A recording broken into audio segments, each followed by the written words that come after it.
கிடைக்காம பட்சத்தில் சிபிஐக்கு இந்த கேஸை ஏன் ஹேண்ட் ஓவர் பண்ணக்கூடாது?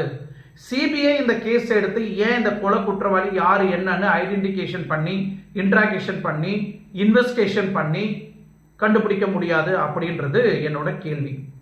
நிறைய பேர் இந்த கேள்வி எழுப்பியிருந்தாங்க, ஏன் இது சிபிசிஐடிக்கு கொடுக்கக்கூடாது இந்த கேஸை? சிபிசிஐடிக்கு கொடுத்தாக்கா உண்மையிலே இந்த கொலை குற்றவாளி யாருன்னு ஈஸியாக ஐடென்டிஃபை பண்ணி கிளீனாக கண்டுபிடிக்கிறதுக்கு வாய்ப்பு இருக்கு. ஏன்னா போலீஸ் டிபார்ட்மெண்ட்டுக்கு ஆல்ரெடி எக்கச்சக்கமான ஒர்க் இருக்கு.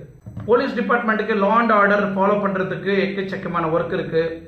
பஞ்சாயத்து ஒர்க்கு நிறையா இருக்கு, பொதுமக்களோட கேஸை ஹேண்டில் பண்ணுறது நிறையா இருக்கு, பப்ளிக்கோட குறைய தீர்க்கிறது நிறையா இருக்கு, அரசியல்வாதிகளுக்கு பாதுகாப்பு கொடுக்கறது நிறைய ஒர்க் இருக்கு. இந்த மாதிரி எக்கச்சக்கமான ஒர்க் இருக்கிறதுனால போலீஸ் டிபார்ட்மெண்ட்டால கண்டிப்பா இதை முழுக்க 100% இன்வெஸ்டிகேஷன் பண்றது கொஞ்சம் டிலே ஆகும். இல்ல இதை கண்டுபிடிக்க